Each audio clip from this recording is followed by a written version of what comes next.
Ladies and gentlemen, this is Scott Pollock, Chief Editor of the Critical Post, Chicago, reporting. And welcome to another edition of the Goldwater Report.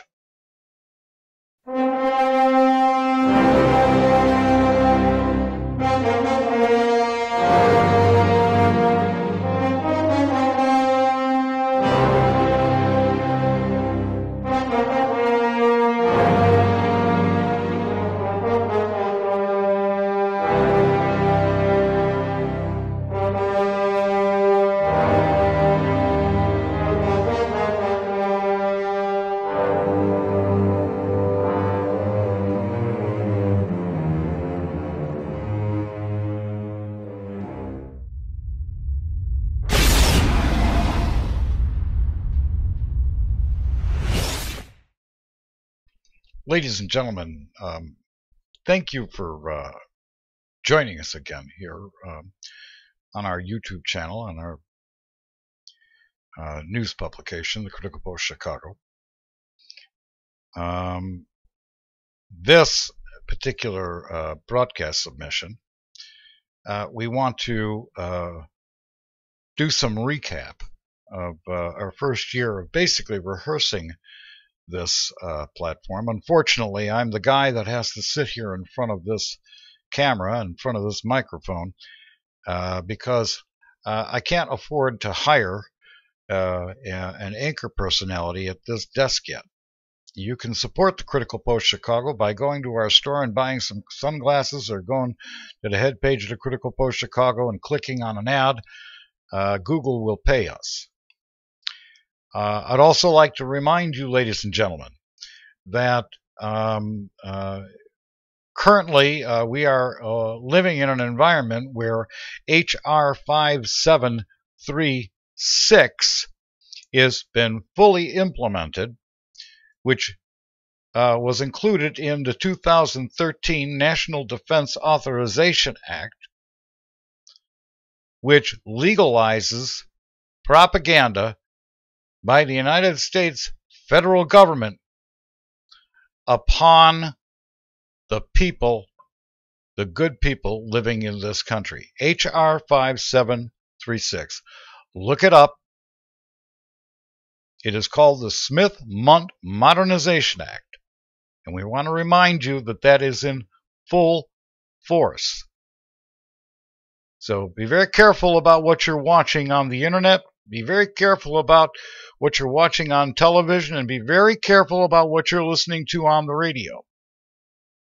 Because likely as not, it is propaganda, and it is not good information for you to be considering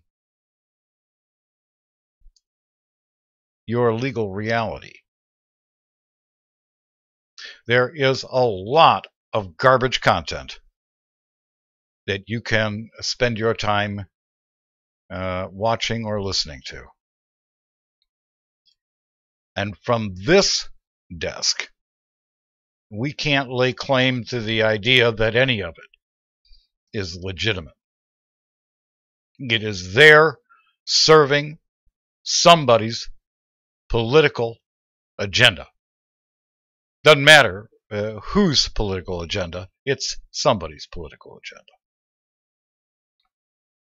One of the reasons that the Critical Post Chicago was put up was to start cutting through this mess of garbage so that people could be informed correctly with a properly formatted news channel. Now, we've got a number of things going on, but before I get into it, I want to do a brief recap. Like I say, this has been a year of rehearsal. Now, we just got done concluding an investigation into the Keenan, Wilcock, PTSD, Bailey, Benjamin, Fulford internet feedback loop and scam and fraud. And it took up quite a bit of time. But we exposed these men, and they are losing audience left and right. And we're glad to see it. There's a lot of people that are waking up And then there's the diehards that will never wake up, and there's nothing we can do about idiots that want to fill their minds with bad information. And the public relations efforts of these gentlemen to continue to market themselves. And we're going to get into that in a second. But we also had some interview sessions. Now, these interview sessions were done with a purpose in mind. There was somewhere that I was, as a person that was integral in choosing these people to interview, there was a direction I was going in. The first direction is reality. The second direction is corroborated fact. So we did 4 interviews. Douglas Dietrich, Bill Still, Kerry Cassidy, Harmon L. Taylor. Now, we interviewed Douglas Dietrich because Douglas Dietrich, for years now, came to our attention. And Douglas Dietrich is making a lot of assertions about an alternate timeline of history. Now, Doug's work in this area is pivotal because he was being employed at an old and what they call the Western Pentagon. He was employed to destroy top secret documents at the Presidio outside of San Francisco. And it was because of the assertions that he was making about this alternative timeline in history, we wanted to find out exactly how he could back it up. And he did that in spades. What I wanted to know in that was, what was his methodology? How do you remember all this stuff? And about an hour and a half into the interview, Douglas Dietrich informed us that he was taking a copious amount of notes in spiral notebooks and walking out of that facility with reams of material that he destroyed, but before he destroyed it, he took the notes on it. So the whole idea behind that was, okay, Doug's got an alternative timeline of history, especially over the last 100 years. How do you buy into that timeline in history? You just can't take the man at his word necessarily. So I can buy into the process. I trust that the methodology that Doug Dietrich was using, Doug Dietrich is telling the truth about how it is that he remembered all this stuff, because there's no way that you could remember it unless you had a photographic memory. So that's why we interviewed Douglas Dietrich. And Doug Dietrich, we hope we're going to get him back soon. It's been a number of months since I spoke with him, but we hope we're going to get him back soon. Doug Dietrich is a pivotal mind, and that's why we wanted to get a hold of him. We interviewed Bill Still because Bill, as a professional news reporter, has been investigating in an area that he calls macroeconomics about what is the proper use of money and how does a money system actually work and who should be printing the money. And he's done 3 or 4 documentaries at this particular point in time. You can subscribe to his YouTube channel. This man is well versed in what money actually is. And what we learned from Bill is who should be controlling something what's known as seigniorage. In other words, who should be owning the printing presses. Now, right now, we have a system of private banks in the United States of America, and these are the banks that are printing the money. the Federal Reserve of New York, mainly, and the seigniorage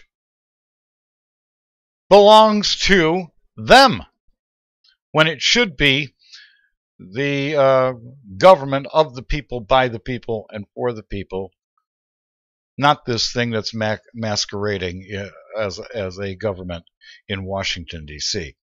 We'll get into more about that as time goes on, because we have a number of investigations relating to that we are continuing to march out. We interviewed Kerry Cassidy. The reason that we interviewed Kerry Cassidy is because Kerry Cassidy has a body of work on the internet right now, mainly on YouTube, and I hear that she's going to be standing up a new channel. I hear she's in negotiations with some people, and we wish her luck with that. But the reason that Kerry Cassidy is important, besides the fact that she's a nice lady, and I spent time in California, had some dinner with the woman, and she's very charming and very bright. But the reason that Kerry Cassidy is important is because she has a body of anecdotal disclosure coming forward that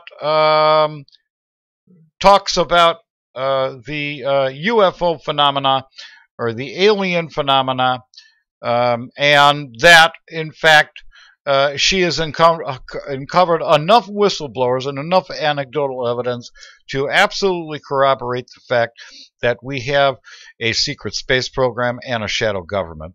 And people like Catherine Austin Fitts, who recently featured one of our articles at the Solari Report, also corroborates the fact that she has uncovered a secret space program and a shadow government. So Kerry Cassidy is pivotal. There is a problem, and the problem is that the United States government, due to their own trumped-up security concerns and garbage, they're refusing to acknowledge the fact that they have been interacting with these beings. And there's enough anecdotal evidence coming forward to suggest that, in fact, this is going on. So Kerry Cassidy was important in that regard, because that's part of the activity that we're seeing being perpetrated against the American people in this country. And then we interviewed another man that we found on John B. Wells by being subscribers of John B. Wells' Caravan to Midnight, whose name is Harmon L. Taylor. And the reason that we interviewed Harmon L. Taylor is because Harmon L. Taylor has done the investigation into the understanding of how we are locked into the system and web of deceit that we have going on in this country. And he uncovered the fact that, by virtue of consenting to use Federal Reserve notes as a medium of exchange, we are consenting to the system of governance that we're currently witnessing in this country, which has nothing to do with the Constitution of the United States and everything to do with the United States Code and the Uniform Commercial Code. Because there's a lot of provocateur content out there that is making all kinds of wild claims about stuff. They don't even know what they're talking about. And we just put in a request to interview a man, and we don't know that we're going to hear back from him or whether we can get a hold of him yet, but somebody that Harmon knows and respects very well, another constitutional attorney, a man by the name of Larry Beecraft. And we've put the request in. He hasn't gotten back to us yet, so I don't know if I can get Mr. Beecraft on the air, but he is the one that we've found that is debunking all of this patriot movement, liberty movement, freedom movement, ascension movement garbage that people are paying attention to on the internet that has no basis in fact. So stay tuned for that. We're now standing up our radio broadcast platform at nightwaveradio.net and nightwaveradio.com, which is the home of the Bittersweet Records Radio Hour, which is one of our music podcasts that you can see on SoundCloud or at bittersweetrecords.net. And we're starting to add some online radio personalities. Baby D, who is the cohort of in the radio podcast, the Bittersweet Records Radio Hour. She's going to be on. We don't know what the schedule is going to be yet. We're going to be putting on the air Denise Rednauer, who is the person that initially helped stand up the Wilcock Keenan PTSD Bailey Benjamin Fulford fraud when she came to the realization that she was helping to perpetrate a fraud. She extricated herself from that, and over the next couple of years tried to do something to stop it. So Denise is, we're going to put her back on the air, and Denise is rehearsing how to use the equipment and stuff like that. So stay tuned for that. And she's going to be at nightwaveradio.net. And then we're also going to be displaying the talents at Nightwave Radio of a lady by the name of Carol Keene Isaacs. Well, now, Miss Isaacs came to our attention after we published our phone number in the middle of the Keenan investigation on the web, and she uncovered a mortgage fraud scheme and started telling us about it. And we have one of our reporters doing the compilation of all of that material because it's incredible. But there is a fraud going on concerning a lot of the county circuit courts throughout the country regarding mortgage fraud and redemption programs from the federal government that the courts are availing themselves of.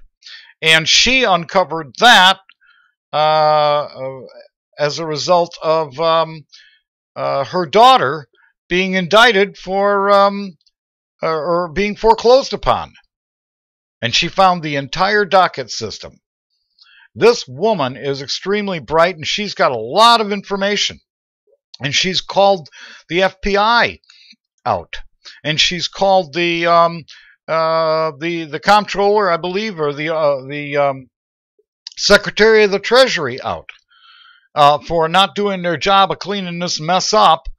And she's out there in Wayne County, Indiana, and we're going to put her on the air because she's put a lot of information together, and she is a very well-informed individual, and she can certainly help us understand more of what Harmon L. Taylor calls our legal reality. So we've got that investigation. And we're also opening up an investigation into the FEC, or the Federal Election Commission.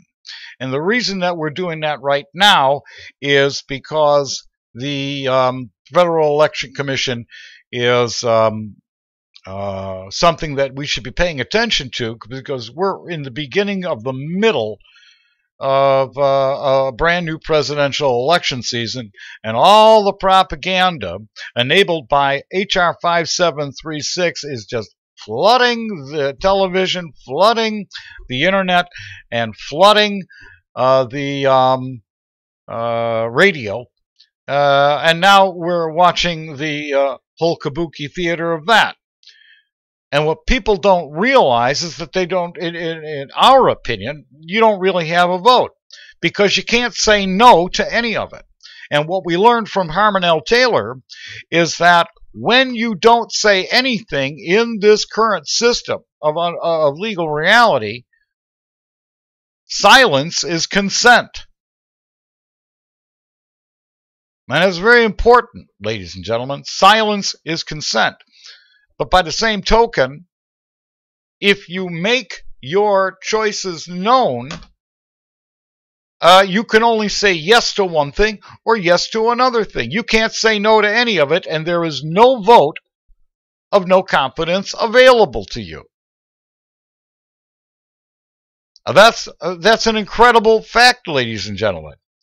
You do not have the vote of no confidence.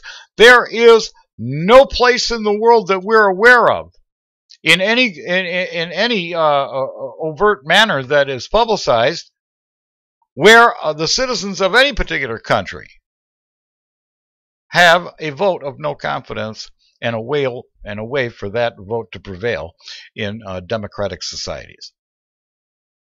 So we're going to start investigating the Federal Election Commission and taking a look at the rule structure there so that we can inform you about what the heck you're being railroaded into in that regard.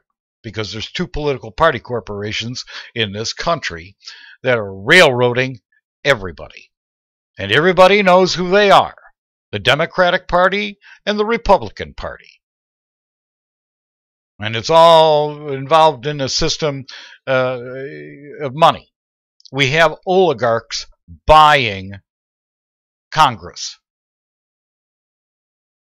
That's what's going on. These oligarchs reside in the most prolific and prominent corporations that were American founded in this country, namely the defense contractors, big oil, big tech, big media, and big journalism. This is all a big railroad, ladies and gentlemen. So we're going to start taking a look at the Federal Election Commission. So we've got the current investigation that we're doing thanks to Carol Keene Isaacs regarding the mortgage fraud and the redemption programs that go to the courts as a result of foreclosing things. It is quite extensive. So again, she's going to be on the radio at nightwaveradio.net. Now, before I conclude this news update broadcast, we're going to introduce a number of new segments. We're waiting for the graphics animations to come in to the studio so we can start using them. One of them is going to be the Paranoia Patrol. There is a lot of paranoia being perpetrated by the propaganda on the internet, and there's a lot of characters out there helping with this paranoia or the fostering of paranoia, and we want to start busting that dust. But now, ladies and gentlemen, I just want to briefly touch on something before I conclude this broadcast. We just got done investigating Neil Keenan, David Wilcock, PTSD Bailey, and Benjamin Fulford, who have been absolutely 100% perpetrating not only bad information, but Neil Keenan himself is a thief, using false premises to take donations from people, and been warning people off that. And we're happy to see that his web portal is decreasing in popularity every day. But now, nope, it wasn't enough. So somehow or another, they finagled this guy by the name of Mr. Pete Santilli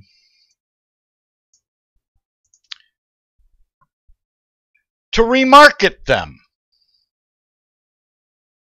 So here the whole thing starts all over again. 10,000 people. It says there's a population of 10,753 that watched this particular broadcast from this guy. Now, I don't know anything about Mr. Santilli. I don't watch the guy. I can't possibly watch this man. This is not a credible. He says he owns or is part of something called the Guerrilla Media Network. And I would, and this is one of the reasons that we call the Critical Post the Critical Post, because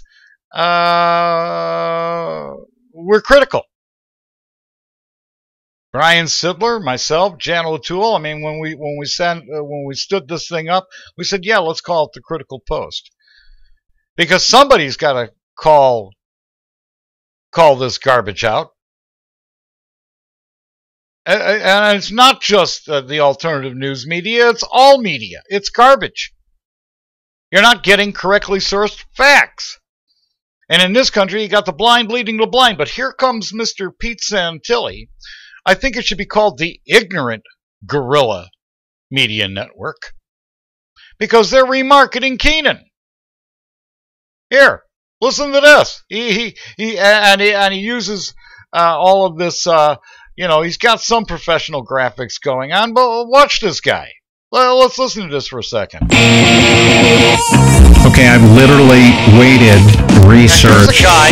Yeah, Here's a guy. I want you to look at this. Here's a guy that's using, he's probably in his living room or bedroom somewhere, using, what they call chroma key graphics in the background, trying to paint himself as some kind of professional broadcaster. Look at this. Now he's about to remarket Neil Keenan. Here we go.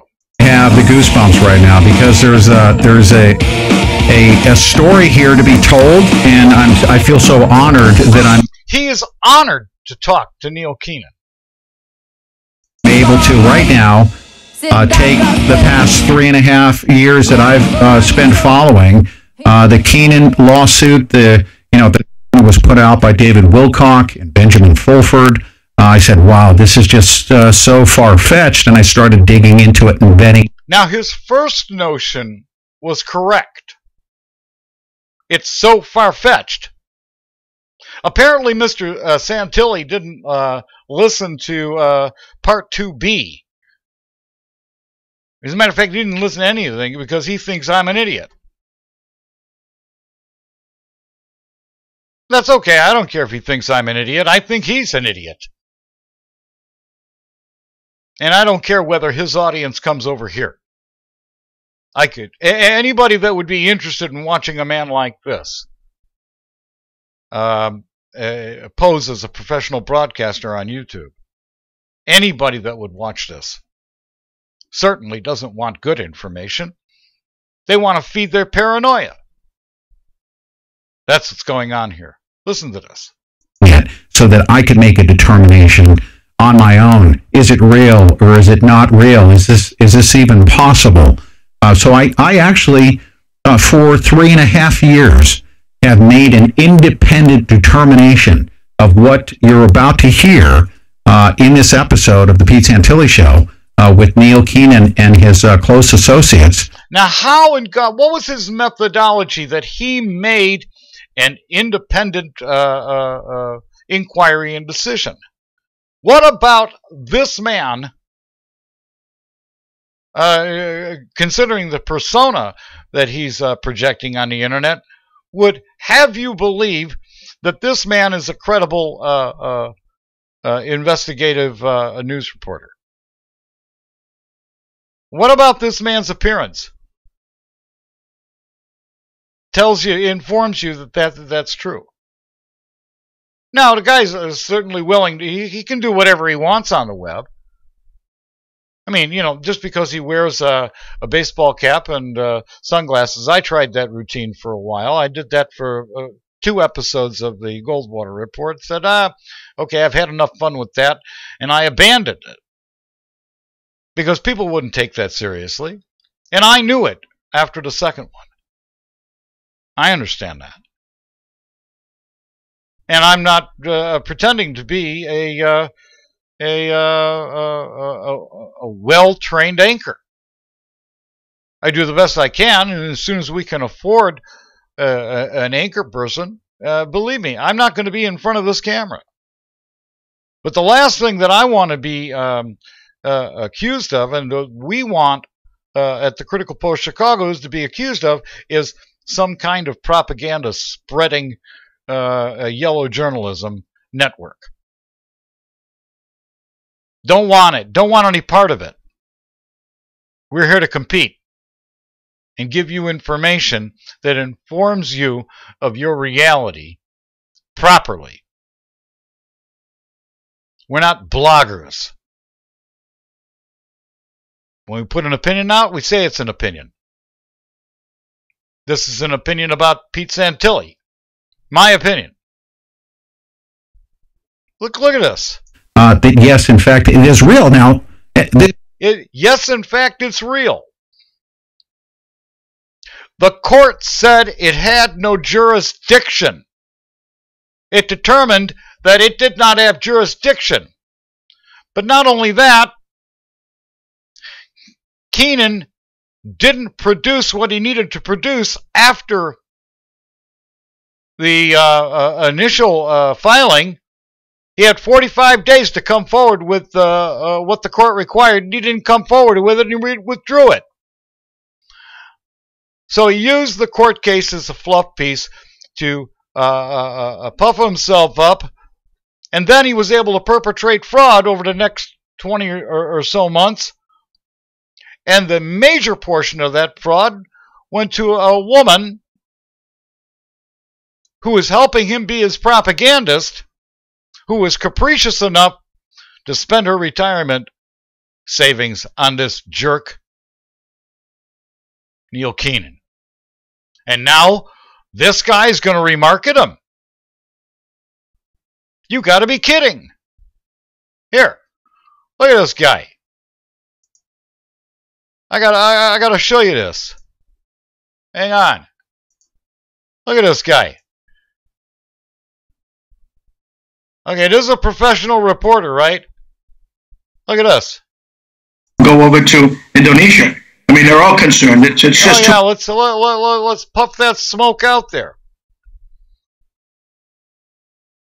Yeah, I mean, come on. You got to be kidding me. You know. The World Economic Forum go over to Indonesia.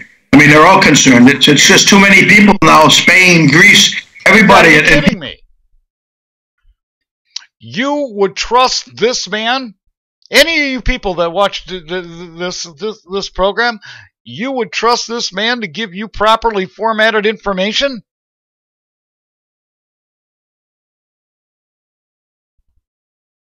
Well, ladies and gentlemen,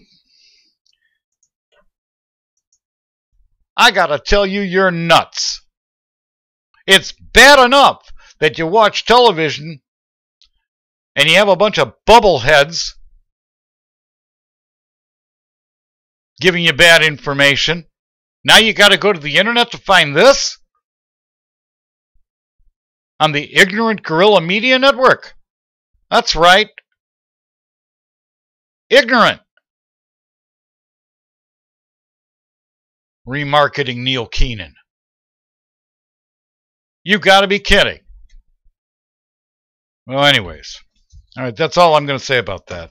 We're done with Neil Keenan. And as you can see, ladies and gentlemen, all of the threats that PTSD Bailey and Neil Keenan and whoever about defamation of character and lawsuits and all that stuff, they haven't arrived yet.